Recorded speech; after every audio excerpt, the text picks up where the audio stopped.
Baik, selamat pagi semuanya. Semoga semuanya dalam keadaan sehat ya. Oke, jadi hari ini tambahan materi mengenai local search yaitu genetic algorithm.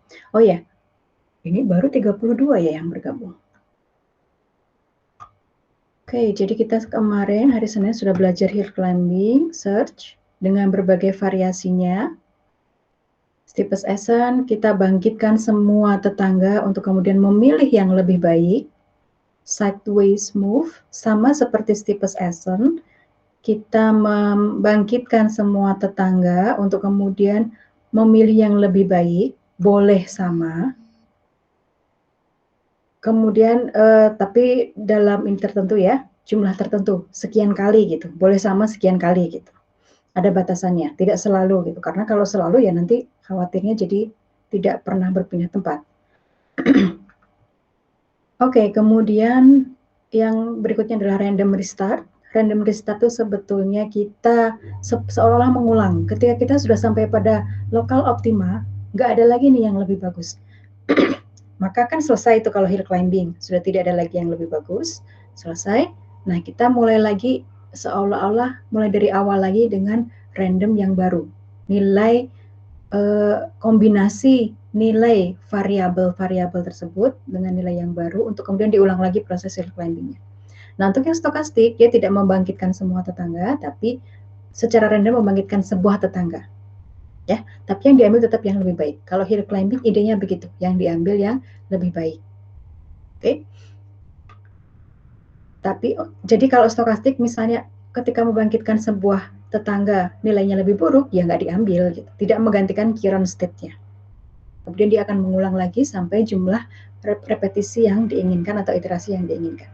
Oke, jadi hill climbing itu selalu menggantikan nilai current state dengan nilai tetangga yang lebih baik. Sideways move boleh sama. Nah, kemudian kalau simulated annealing itu dia mungkin ketika membangkitkan sebuah tetangga nilainya lebih buruk itu mungkin diambil dengan probabilitas yang E pangkat delta E besar per T. Jadi ada epsilon ya, epsilon pangkat delta E dibagi T temperatur, bukan T waktu, T besar ya, temperatur. Nah, tapi sama kalau simulated annealing, kalau tetangganya yang dibangkitkan secara random, satu tetangga yang dibangkitkan secara random itu nilainya lebih baik, ya pasti diambil. Pasti menggantikan current state. Dia mulai menghitung probabilitas dengan nilai epsilon pangkat delta E per T itu kalau tetangga yang dibangkitkannya lebih buruk. Baru probability itu nanti diambil atau tidak gitu ya. Ya kalau tidak diambil ya berarti current state-nya tetap. Tapi kalau diambil tetangga yang lebih buruk berarti current state-nya diganti dengan nilai tetangga yang lebih buruk tadi. Oke. Dengan kemungkinannya semakin lama iterasinya nilai T-nya akan semakin kecil, maka probabilitas epsilon pangkatnya tadi akan semakin kecil juga.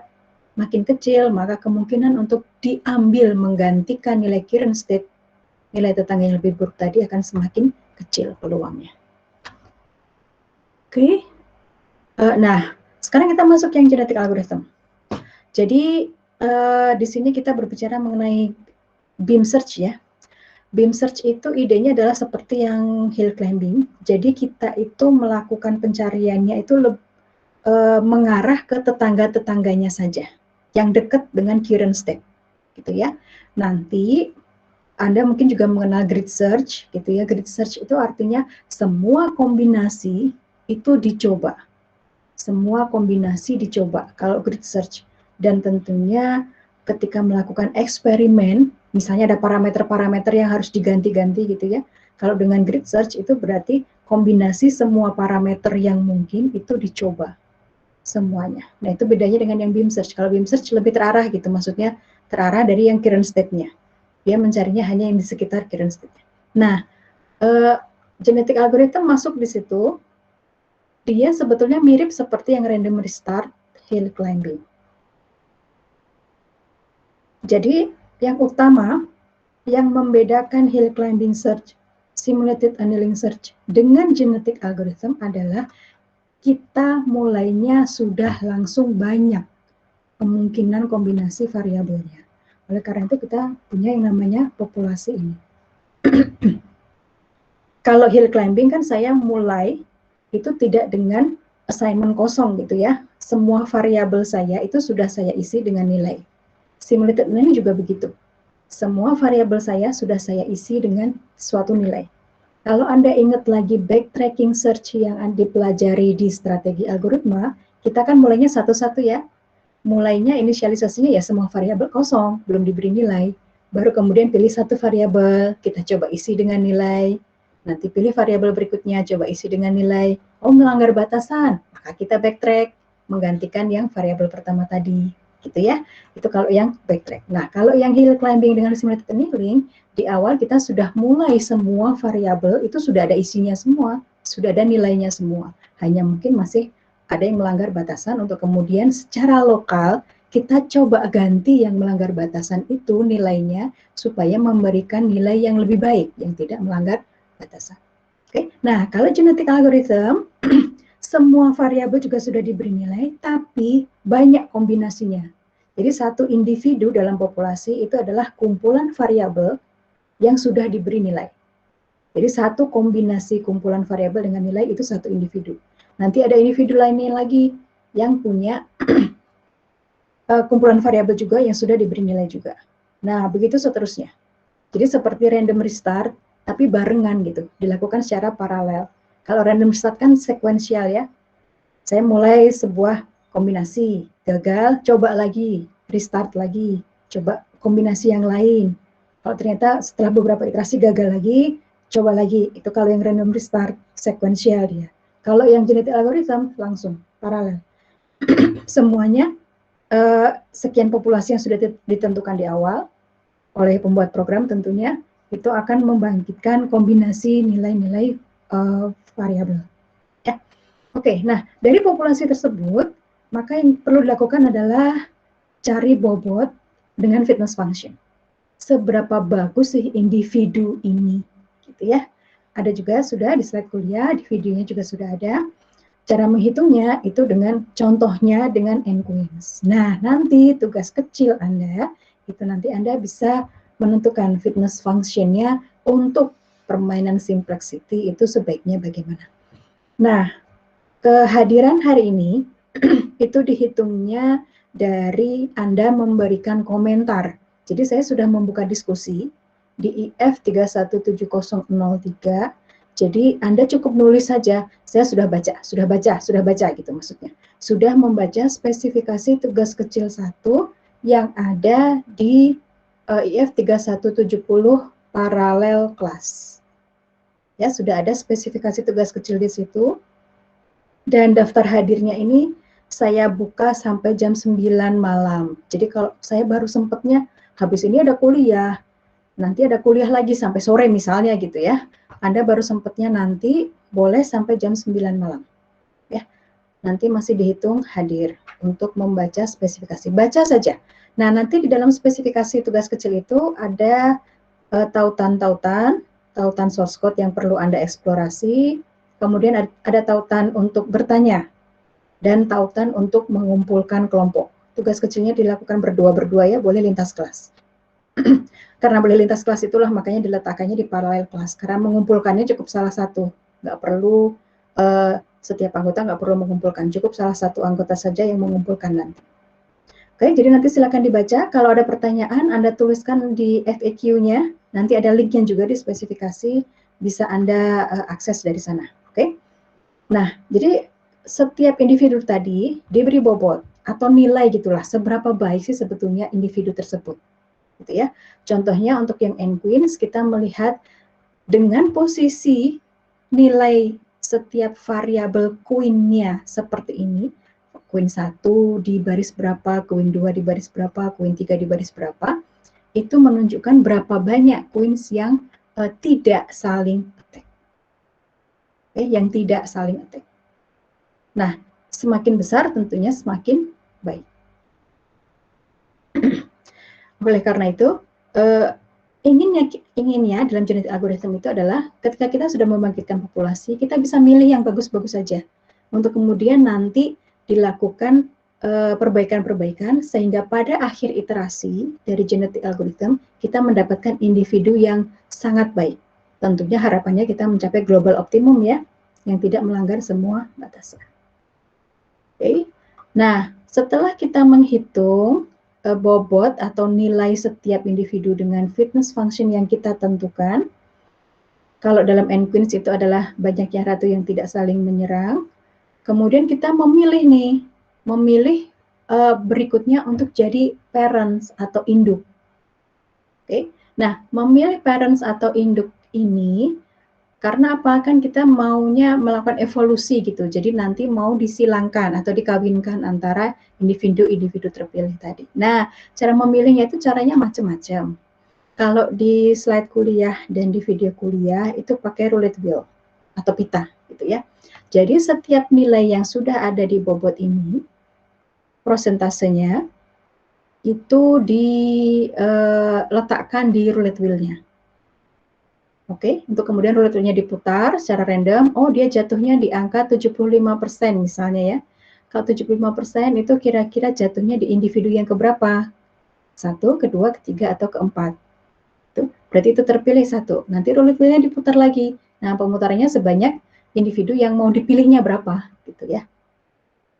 Itu cara yang pertama, dengan roulette wheel. Cara yang kedua, di buku Russell, buku pegangan kita ya, Modern AI, itu menggunakan cooling. Kalau cooling itu jauh lebih sederhana. Jadi misalnya saya sudah punya nih bobot atau nilai dari setiap individu, maka saya punya threshold. Saya hanya milih individu-individu yang nilai bobotnya itu lebih besar dari sekian persen. Misalnya, ya misalnya 20% gitu. Sehingga yang nilainya 14%, dia pasti jelek deh kayaknya. Karena ya berarti bobotnya udah nggak bagus gitu, sudah banyak yang melanggar gitu. Sehingga saya nggak akan pilih dia untuk proses selanjutnya. Karena apa? Bikin jelek nanti. Khawatirnya keturunan-keturunan berikutnya jadi ikut jelek gitu ya. Oleh karena itu, dia punya batasan. Kalau nilainya di bawah sekian, maka nggak akan kepilih. Ya sebetulnya agak-agak mirip juga dengan roulette wheel ya. Kalau nilai prosentasenya kecil kan berarti dia porsinya di roulette wheel-nya juga kecil. Jadi kemungkinan terpilihnya juga lebih kecil. Walaupun masih ada kemungkinan terpilih juga kalau di roulette wheel. Ya, yang bobotnya rendah. Oke, jadi itu ada pendekatan-pendekatan untuk memilih individual ini. Ada 2 kalau yang kita pelajari di buku Russell pakai cooling. Kalau yang di slide kuliah kita pakai yang roulette wheel, gitu ya. Pita juga mirip sebetulnya dengan yang roulette wheel. Oke, nah setelah dipilih, Bu, kalau misalnya dari yang cooling tadi ternyata jumlah individu terpilihnya tidak sesuai atau tidak sebanyak yang diinginkan gitu. Melakukan crossover-nya bagaimana? Ya nggak masalah, nanti mungkin aja ada individu-individu terpilih yang melakukan crossover-nya 2 kali, dikawinkan 2 kali gitu, dengan individu yang berbeda. Nggak masalah, itu bisa dilakukan. Kemudian setelah itu kita melakukan crossover untuk menghasilkan keturunan berikutnya. Ya, harapannya kan bagus dengan bagus, dikawin silang, nanti dapat yang bagus lagi. Nah, caranya itu adalah ya, misalnya saya mau crossover-nya di batas variabel ketiga atau variabel keempat, maka berarti 1 sampai 4 nanti disaling tukar gitu antara individu yang terpilih tadi, antara individu 1 dengan individu 2, individu 3 dengan individu 4, begitu seterusnya. Oke. Nah, setelah dapat child ini, kita melakukan mutasi tapi dengan probabilitas yang kecil.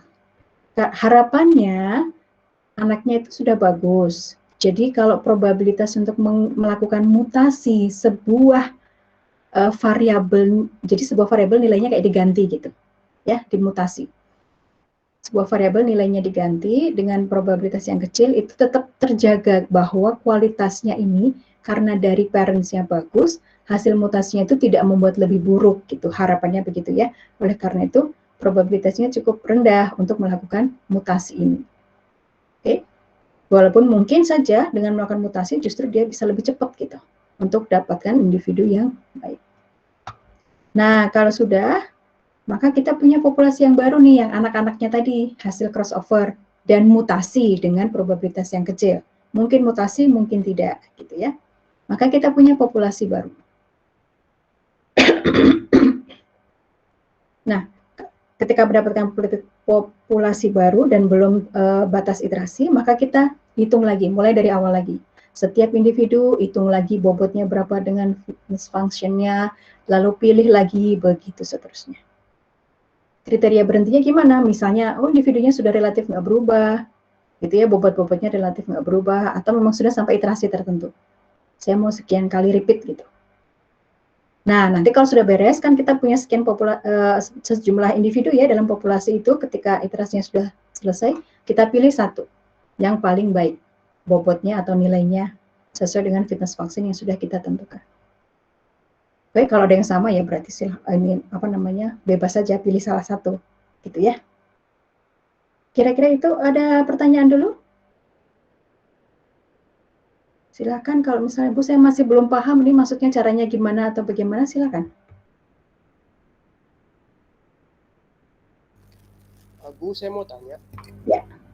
Ini Rehan. Jadi nanti berarti kan awalnya populasinya isinya parent, terus nanti di akhir iterasi itu populasinya isinya parent sama anak dan anak dari anak gitu-gitu ya Bu ya, sampai ke bawah. Seharusnya jadi atau parentnya hilang gitu. Parentnya hilang. Parentnya hilang. Iya. Karena kan jadi setiap sebentar.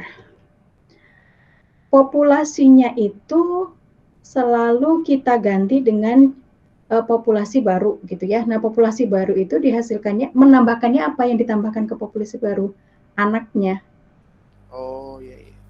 Jadi anaknya yang ditambahkan, parentnya nggak ikutan lagi sebetulnya. Gitu ya?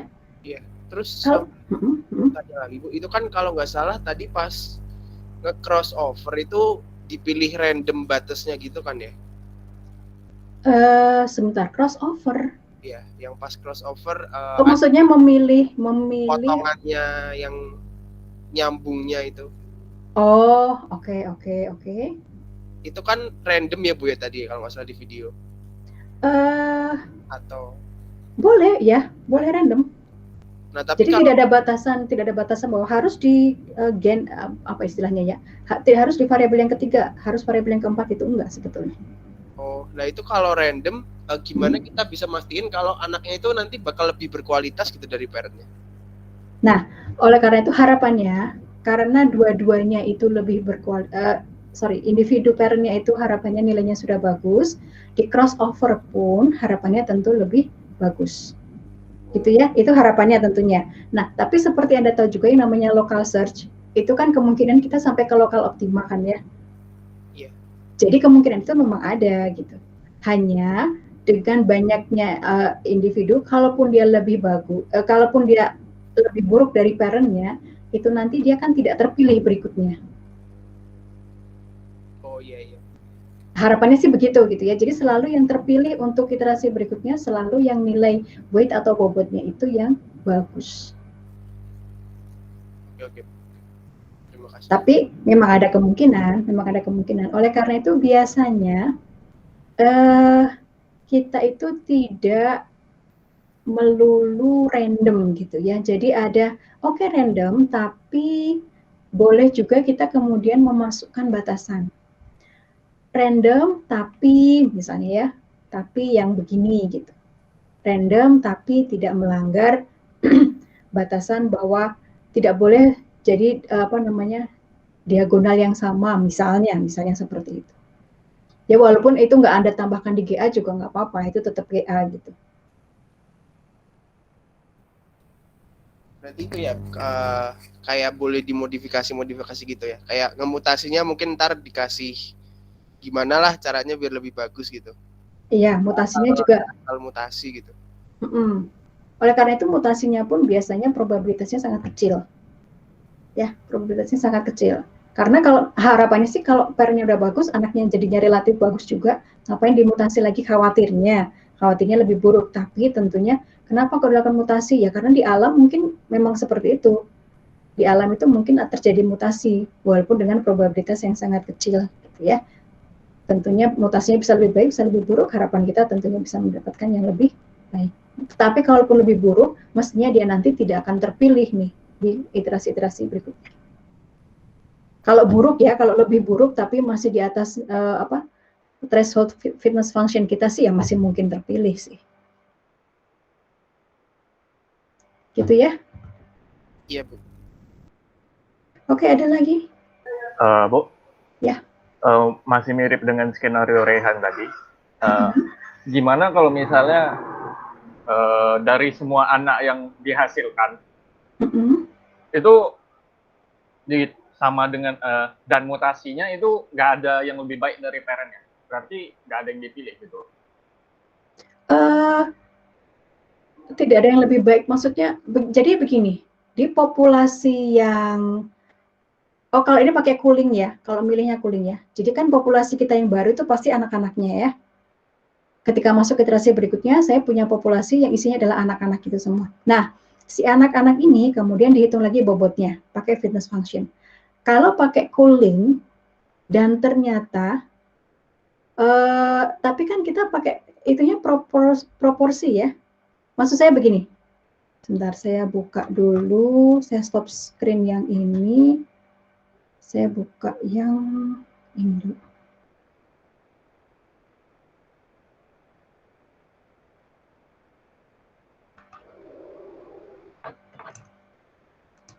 Oke. Nah, jadi misalnya kita punya 4 nih, maunya 4 individu. Oke. Nah, kemudian anak-anak yang dihasilkan itu kan 4 juga nih, populasi yang baru nih. Nah, ketika populasi yang baru kita hitung bobotnya, maka kan kita kan punya prosentase ini ya. Ya, Bu. Nah, artinya total ini kan harus 100. Harus 100. Jadi, walaupun misalnya dia itu nilainya lebih rendah daripada yang ini, si anak-anaknya, tapi tetap kita melihat batasan kalau dengan teknik yang cooling yang ada di algoritma di buku Russell, itu pasti tetap ada yang terpilih untuk proses berikutnya, untuk proses seleksi. Gitu ya. Karena kan totalnya misalnya nih batasnya 20% gitu. Kan nggak mungkin semuanya di bawah 20% kan? Kalau namanya persentase, anggotanya cuma 4 lagi. Totalnya harus 100%. Pasti ada yang lebih dari 20%. Oke, jadi pasti tetap ada yang terpilih walaupun mungkin nilai yang ininya dia lebih buruk gitu. Ya tapi nggak apa-apa, kita nanti ulangi lagi untuk yang proses-proses ini berikutnya untuk mendapatkan anak yang lebih baik lagi. Ya, nah persentase ini sama juga kalau pakai roulette wheel juga sama, karena persentase ya pasti ada yang punya persentase yang lebih besar gitu. Kalau misalnya pakai cooling nih, Bu, terus saya nentuin harus di atas 30%. Itu kan jadinya yang kepilih cuma 1 anak gitu. Oke. Jadi akhirnya dia akan tetap punya individu yang, berarti memilih batasannya itu yang harus diperbaiki. Karena ternyata ya kalau 30% mungkin yang lainnya kan di bawah semua gitu ya, hanya 1 misalnya yang dapat. Jadi ya thresholdnya itu yang harus diperbaiki. Tapi kalau Anda pakai roulette wheel, ya tetap aja kan kemungkinan yang kecil-kecil juga mungkin terpilih. Gitu ya. Karena kalau cuma 1 individu, kan gini, ketika kita melakukan crossover, kita tuh punya nilai rho kalau di buku Russell gitu ya. Apa ya itu? Seperti rho gitu lah kalau Anda masih ingat rho itu. Nah, rho itu biasanya minimal 2. Sehingga seleksi ini banyaknya individu itu ya lebih besar daripada rho itu tadi. Walaupun bisa saja nih saya melakukan crossover itu tidak di antara 2 individu, tapi di antara 3 individu itu boleh juga ya. Melakukan crossover itu 3 ini saya crossover nih. Jadi kawin silang di antara 3 individu, walaupun sangat jarang di dunia nyata gitu ya. Tapi itu dimungkinkan gitu kalau komputasi dimungkinkan, dan itu boleh. Walaupun umumnya tetap rho itu atau pairnya untuk melakukan crossover itu biasanya 2. Nah, populasinya itu biasanya N, yang terpilih seleksinya itu individu sebanyak N lebih besar dari nilai rho-nya. Jadi kalau rho-nya 2, ya setidaknya 3 yang harus terpilih. Kalau misalnya saya tidak bisa mendapatkan 3 gitu ya, berarti mungkin ada yang harus diperbaiki nih di threshold ketika kita menggunakan cooling. Gitu ya? Ya, Bu. Oke. Ada lagi yang mau bertanya? Nah, dulu pernah ujiannya begitu, jadi pakai roulette wheel gitu ya. Kalau misalnya udah dihitung nih, Anda tentu ada individu seperti ini dengan fitness functionnya sudah ditentukan di soal, maka Anda kan menghitung bobotnya. Dengan fitness function Anda dapat nilai yang ini nih.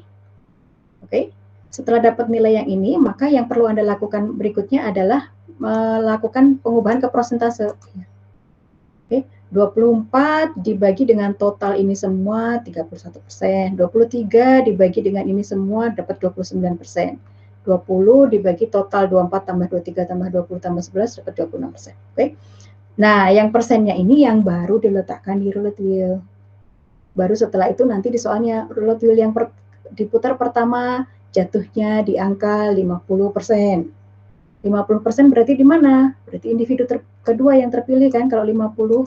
Kalau berhenti roulette wheel-nya di angka 50. Karena dia pasti sudah lebih dari 31 tapi kurang dari berapa ini? 60 gitu ya. Berarti individu dua yang terpilih. Terus roulette wheel-nya diputar lagi. Berikutnya dia jatuh di angka 30. Oh, berarti individu ini yang terpilih. Terus diputar yang ketiga kali. Jatuhnya di angka 70. Berarti individu ini yang terpilih. Diputar sekali lagi, jatuhnya di angka 90. Berarti individu ini yang terpilih. Ya, itu hasil seleksinya setelah roulette wheel. Baru setelah itu nanti crossover-nya diapakan itu sesuai dengan petunjuk di soalnya. Itu contohnya ya, contoh soalnya adalah individu mana saja yang terpilih dengan genetic algorithm, dengan fitness function seperti ini, persoalannya juga sudah dijelaskan sebelumnya. Kalau dengan roulette wheel, putaran pertama jatuh di angka sekian, putaran kedua jatuh di angka sekian, putaran ketiga jatuh di angka sekian, putaran keempat jatuh di angka sekian. Maka Anda bisa menentukan individu mana saja yang terpilih. Mungkin individu yang sama terpilih 2 kali, mungkin. Artinya apa ya? Saya berarti punya 2 individu yang sama di hasil seleksinya. Gitu ya. Ya nggak apa-apa. Oke, nah ini kan juga sama ya, ini ada 2 individu kalau nggak salah yang di crossover-kan. Nah ini ya, yang ini, yang pertama dengan yang ketiga. Dia tidak di crossover-kan dengan dirinya sendiri. Dicoba dengan yang lainnya. Oke, ada lagi pertanyaan? Baik, kalau tidak ada, oh waktunya sudah mau habis ya. Saya mau coba sedikit latihan. Kira-kira sudah agak paham atau masih belum?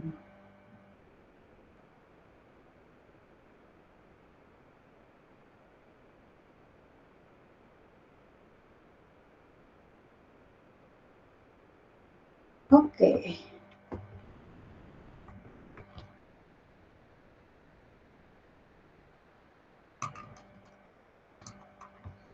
Coba ini yang solusinya merupakan bagian dari solusinya, jalur pencariannya merupakan bagian dari solusi atau jalur pencarian tidak menjadi bagian dari solusi. Path relevan atau path irrelevant. Missionaries dan cannibals, kira-kira yang mana? Path relevan. Betul, path relevan ya, karena urutannya itu penting. Siapa dulu yang diseberangkan, kembalinya siapa, balik lagi yang nyebrang lagi siapa, itu penting ya. Jadi dia menjadi bagian dari solusi. Justru botnya harus memberikan ke kita, ini loh solusinya, urutannya seperti ini, gitu ya. Sudoku, tahu Sudoku nggak? Tahu. Ya, oke.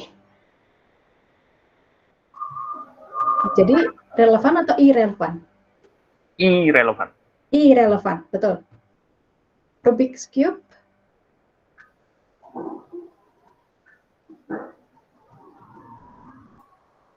Apa kira-kira? Tahu kan ya, yang kotak? Relevan. Betul, relevan. Karena urutannya penting ya. Bahkan kalau nggak salah dulu anak saya sama suami saya juga nyari di internet, oh kalau posisinya sekarang startnya begini, maka urutannya adalah seperti ini, kayak tricksnya gitu. Oke, nah Einstein Puzzle. Nah, tahu nggak ini Einstein Puzzle? Belum tahu. Belum, Bu. Einstein puzzle itu yang seperti ini. Jadi ada 5 orang bertetangga. Variasinya banyak, ini salah satunya ya. 5 orang bertetangga. 5 orang ini punya kewarganegaraan yang berbeda, kesukaan minuman yang berbeda, binatang peliharaan yang berbeda, kesukaan kue yang berbeda, gitulah, saya lupa detailnya ya. Tapi kemudian diberi petunjuknya begini, orang yang memelihara kucing itu bersebelahan dengan orang yang memelihara anjing.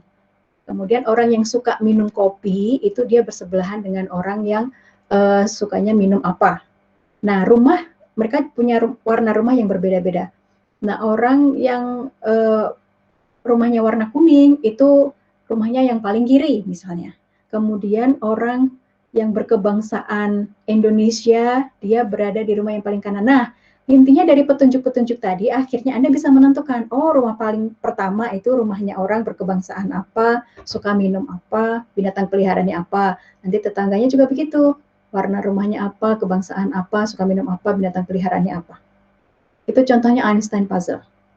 Katanya sih hanya sekian persen orang di dunia yang bisa menyelesaikan. Tapi saya yakin Anda bisa semua sih menyelesaikan itu. Nah, persoalannya seperti itu, kira-kira dia yang pas relevan atau pas irrelevan?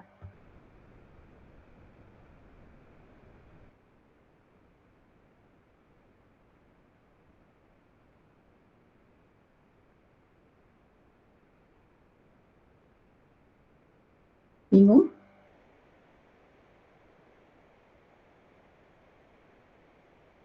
Dia mirip seperti krip aritmetik yang Einstein puzzle.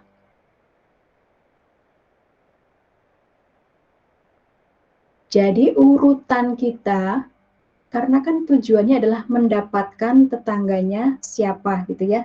Rumah mana, milik warga negara apa, warnanya apa, minuman kesukaannya apa. Kan yang penting itu solusinya kan ya. Sehingga urutannya bahwa, oh saya nemu rumah yang kedua dulu, warga negaranya siapa, itu nggak penting. Yang penting adalah saya bisa tahu bahwa variabel yang pertama, yang terkait warga negara, itu milik warga negara siapa. Itu variabel yang kedua apa, gitu ya. Kemudian untuk variabel yang pertama juga, dia sukanya minum apa. Yang penting saya dapat nilai itu. Sehingga ini persoalan yang irrelevan, pas irrelevan. Sehingga nggak peduli urutannya. Urutan mendapatkan nilai di variabel tersebut. Oke. Hal ini juga sama, krip aritmetik. Contohnya send plus more money, artinya kalau huruf-huruf ini digantikan dengan angka, E harus merepresentasikan angka yang sama, M harus merepresentasikan angka yang sama, O juga demikian. Maka ketika digantikan angka semua nih, dia akan menghasilkan penjumlahan yang betul juga sesuai dengan representasi hurufnya tadi. Nah, ini juga sama seperti Einstein puzzle. Saya punya kumpulan variabel dan pengisian nilai di variabel tersebut tidak boleh melanggar batasan. Ya, batasannya apa? D ditambah E itu harus sama dengan Y ditambah 10 kali X. X-nya itu bisa 0, bisa 1. Gitu ya. Nanti yang berikutnya juga begitu. N ditambah R ditambah X tadi yang dari Y itu harus sama dengan E ditambah 10 kali X yang berikutnya, X2 misalnya. Ya, karena nilainya bisa 0, bisa 1. Jadi ini sama, jadi ini path yang irrelevan. Yang berikutnya adalah magic square puzzle dengan square puzzle 3x3. Saya perlihatkan gambarnya. Ini magic square puzzle. Peletakan angka 1 sampai 9 atau n kuadrat ya kalau 3x3 membuat jumlah satu baris, kolom, dan diagonal itu sama. Kalau yang square puzzle 3x3, intinya adalah posisi awalnya begini, saya mau posisi akhirnya seperti ini. Nah, yang magic square ini relevan atau irrelevan, yang square puzzle ini relevan atau irrelevan. Ini dua persoalan yang berbeda ya. Coba yang ini apa? Yang magic square, kira-kira.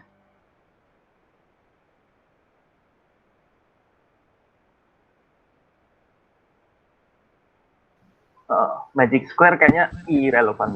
Ya, iya, irrelevan. Magic square irrelevan. Square puzzle? Relevan.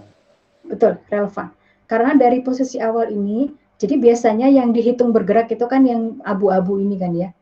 Walaupun sebenarnya kalau dalam kehidupan permainan nyata yang kita gerakkan itu yang ada angka-angkanya ini. Tapi biasanya kalau dalam model komputasi yang bergerak itu yang abu-abu ini.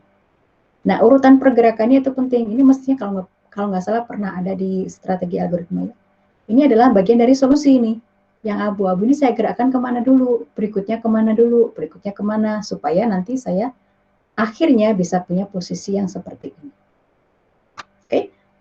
Nah, local search itu biasanya kita gunakan untuk persoalan-persoalan yang seperti ini. Yang urutannya tidak penting.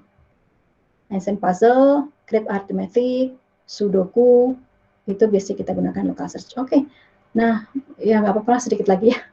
Teknik local search yang mengenumerasi semua state tetangga dan current state pindah ke state tetangga terbaik jika nilai evaluasi state tetangga terbaik lebih baik dari nilai evaluasi current state adalah yang mana?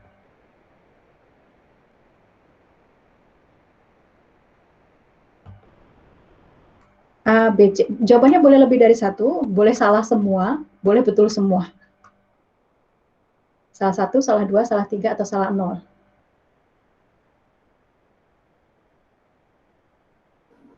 Yang A, Bu. A, oke. Yang B? B, C salah. Oh, yang B sebetulnya iya ya, dia termasuk. Jika nilai evaluasi state tetangga terbaik lebih baik dari nilai evaluasi current state, hill climbing dengan sideways move, iya. Walaupun dia juga membolehkan kalau nilainya sama. Tapi kalau yang ditanyakan kalau nilai evaluasi state tetangga terbaiknya lebih baik, dia pindah, dia pindah, gitu ya. Nah, kalau stokastik, kenapa kok nggak masuk? Karena dia tidak mengenumerasi semua state tetangga. Oke, stokastik kan kita hanya secara random mengenerate sebuah tetangga untuk kemudian dilihat lebih baik atau tidak, lebih baik diambil, tidak lebih baik tidak diambil. Gitu ya, tapi dia stokastik tidak mengenumerasi semua state tetangga. Oke. Yang berikutnya, simulated annealing merupakan kombinasi dari hill climbing dan random walk. Manakah karakteristik dari simulated annealing?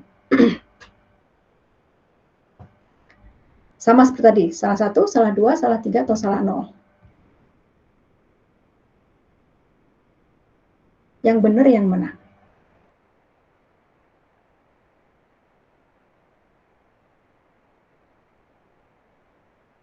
A dan C.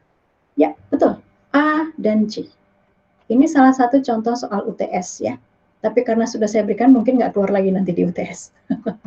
Ini UTS tahun, saya lupa, 2 tahun lalu mungkin.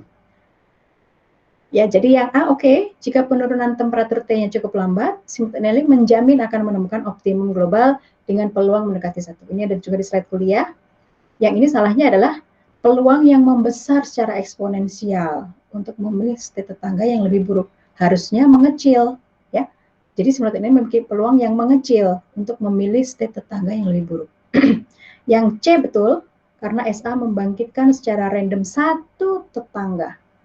Ya, jadi mirip seperti stochastic hill climbing, dia hanya membangkitkan secara random satu state tetangga, kemudian dilihat oke atau enggak, kalau lebih baik pasti diambil, kalau tidak lebih baik baru mungkin diambil dengan probabilitas atau peluang tertentu. Oke, mungkin nggak diambil juga sih ketika peluangnya sangat kecil.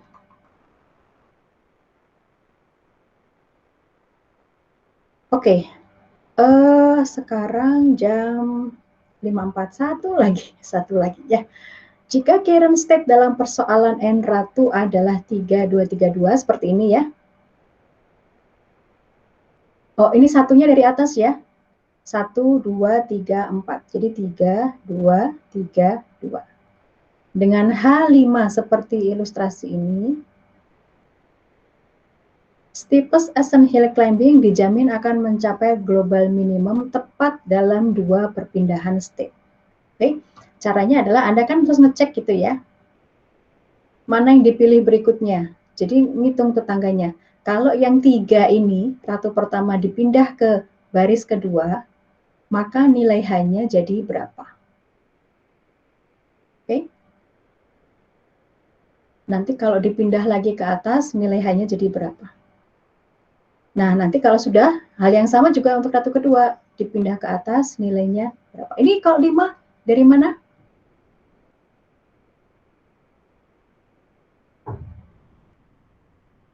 Ini ya, garis-garis ini ya. Dia makan ini. Dia juga makan ratu kedua. Saling makan gitu ya. Yang ini memakan juga dengan ratu yang keempat. Jadi ada 1, 2, 3, 4, 5 yang saling makan. Tapi ini kalau agak sedikit tidak konsisten, kalau di slide kuliah pakai nilai minus ya kemarin ya? Ya, Bu. Ya, nah berarti ini kurang minus nih. H sama dengan minus 5 harusnya. Kita maunya kan nilai H-nya terbaik, jadi makin sedikit maunya 0 gitu lah ya. Maunya 0.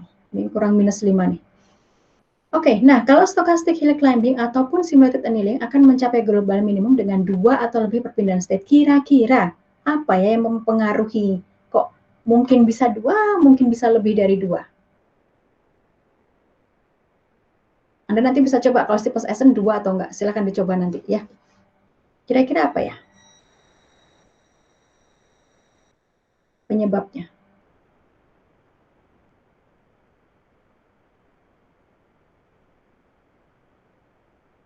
Cara membangkitkan state tetangga saja.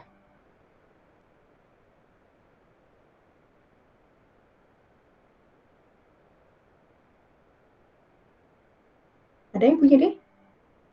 Hint-nya yang pertama itu.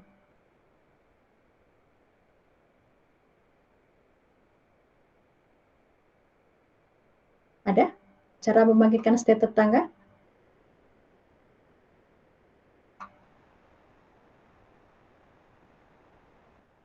Jadi kalau state tetangga, untuk stochastic hill climbing ataupun simulated annealing, dia hanya satu kan? Dipilih satu, itu pun random. Jadi tidak memilih yang lebih, tidak selalu memilih, tidak membangkitkan semua tetangga untuk dilihat mana yang terbaik. Nah, dibangkitkan secara random yang satu itu, ya berarti dia tidak tahu kemungkinan-kemungkinan yang lain kan. Mungkin ada yang lebih baik sebetulnya. Oke, itu yang pertama. Yang kedua, karena dalam pembangkitan state satu buah state tetangga tersebut mungkin lebih buruk. Kalau lebih buruk, untuk stochastic hill climbing nggak akan dipilih kan? Maka dia harus nambah langkah lagi untuk membangkitkan state tetangga berikutnya. Oke, jadi nambah iterasi gitu. Karena pada saat ini iterasinya, oh dia lebih buruk nih, jadi nggak dipilih. Current state-nya tetap. Maka dia akan membangkitkan di iterasi berikutnya satu state tetangga lagi, yang random lagi. Simulated annealing juga sama, ketika lebih buruk mungkin dipilih, mungkin tidak, gitu kan. Ketika dipilih berarti saya harus menambahkan iterasi lagi. Sehingga kemungkinan jumlahnya untuk sampai ke H sama dengan 0 itu bisa lebih dari 2 untuk yang stochastic hill climbing maupun untuk yang simulated annealing. Itu ya. Nah ini yang kesalahan umumnya banyak yang menjawab pada saat itu adalah stochastic hill climbing memilih langkah yang lebih buruk. Sebetulnya nggak pernah, dia tidak pernah memilih langkah yang lebih buruk stochastic hill climbing ya. Tapi mungkin yang dibangkitkan state tetangganya itu lebih buruk, tapi yang nggak dipilih, berarti current state-nya tetap, gitu ya. Itu kira-kira. Baik, sudah 59. Anda ada kuliah berikutnya. Terima kasih semuanya. Jangan lupa baca tugas kecil ya, spesifikasi tugas kecil di IF 310 Parallel Class. Itu yang dicatat sebagai, dan komentar Anda sudah baca, itu yang dicatat sebagai kehadiran hari ini. Baik, rekaman hari ini bisa Anda akses di Google Calendar seperti biasa ya. Selamat pagi, semoga sehat selalu. Terima kasih, Bu. Yuk, sama-sama. Terima kasih, Bu. Terima kasih, Bu. Sama-sama.